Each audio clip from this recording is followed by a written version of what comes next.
શું થયું? ક્યાં પહોંચ્યા ઓલા લોકો?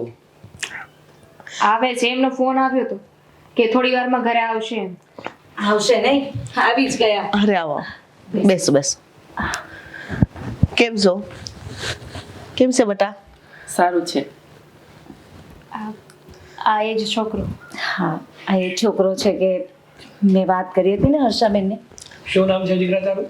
મારું નામ નયન છે. જો નયન, ખોટું નહીં લગાવતું, પણ તું તારા ભૂતકાળ વિશે કહી શકે? મતલબ કે તારા મમ્મી પપ્પા, શું થયું હતું, તારી આવી પરિસ્થિતિ કેવી રીતે થઈ? જ્યારે હું નાનો હતો ને ત્યારે મારા મમ્મી પપ્પા ગુજરી ગયા હતા એક એક્સિડન્ટના કારણે. પણ તને કેવી રીતે ખબર કે તારા મમ્મી પપ્પાનું એક્સિડન્ટ થયું હતું? ત્યારે કેટલી ઉંમરનો હતો તું? 5 વર્ષનો. હા, મને એને વાત કરી ત્યાં સુધી તો મને ખબર છે કે એના ગામના લોકો એના અનાથ આશ્રમ મૂકી આવ્યા હતા. નહીં, અને ત્યારે 5 વર્ષનો હતો. અત્યારે હું આશ્રમમાં નથી રહેતો, પણ હું ઘરના નાના મોટા કામ કરી અને હું મારા પગભર થઈ ગયો છું. હા, તો સારું કહેવાય. એટલી નાની ઉંમરે તો આવું બધું સમજે છે, પોતાની જાતે કંઈ કરવા માંગે છે. સાગર, હવે બધું તમારા પર છે.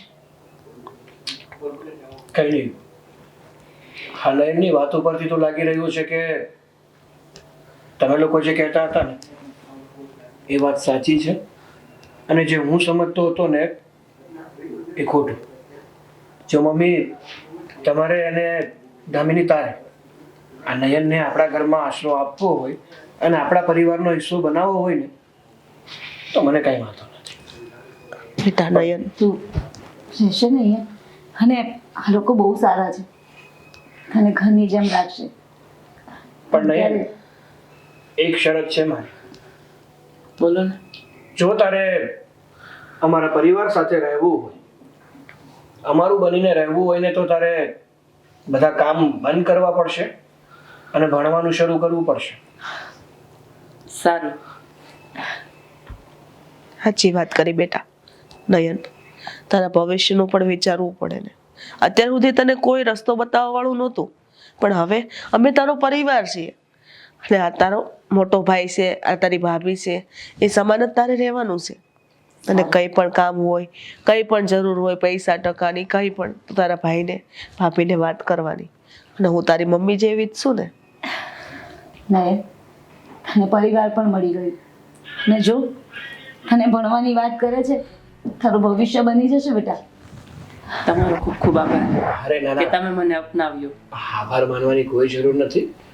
હા, એક મિનિટ. એ અને એમનો ફોન. હાલો. કામનો હશે. સારું થયું. શું? અરે શું વાત કરે છે? અરે આ તો ખુશીના સમાચાર કહેવાય. હા હા, તમ તારે જો હું શું કહું છું, તમે લોકો અહીંયા ઘરે આવતા રહ્યો, આપણે શાંતિથી વાત કરીએ, અને મારા ઘરે પણ હું વાત કરી દઉં છું. હા હા ભાઈ, હા, પાર્ટી તો બને જ ને આમાં. હા, મૂકો. શું થયું? અરે મમ્મી, મારે એક નવો પ્રોજેક્ટ શરૂ કરવો હતો, અને જ્યાં મારે જમીન રાખવી હતી ત્યાં જમીન નહોતી મળતી, અને કેટલાય સમયથી કેસ ચાલી રહ્યા હતા. હા, એ કેસનો હવે અંત આવ્યો છે ને એ જમીન આપણને મળવાની છે.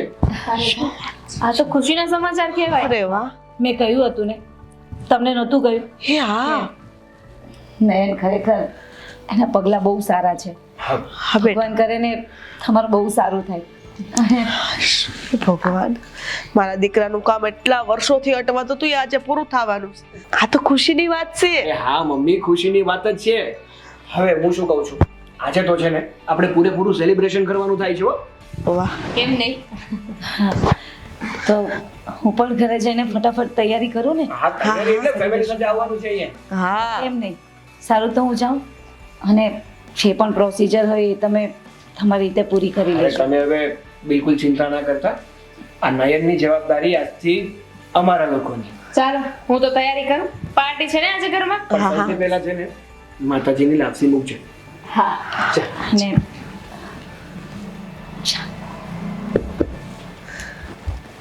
નેહા બેન, એક વાત કહું, તમારા કારણે આજે મારી વહુ અને મારા દીકરાના મોઢા પર હસી આવી એના માટે ધન્યવાદ. અરે ધન્યવાદ તો મારે કેવો જોઈએ. તમારે આ કહેવાય ને કે કોઈ રસ્તે રખડતી વ્યક્તિને ક્યારે કોઈ ના અપનાવે. આ છોકરાનું કોઈ નહોતું અને તમે અપનાવ્યો છે. સારું, ત્યારે હું પણ જાઉં. અને નહીં કંઈ પણ કામકાજ હોય ને તો ફોન કરજે પાછો. અને અમે છીએ ને. હા ચાલો. હા, જલ્દી પોગી જાજો બે. હા ભલે ભલે. જય શ્રી કૃષ્ણ. જય શ્રી કૃષ્ણ.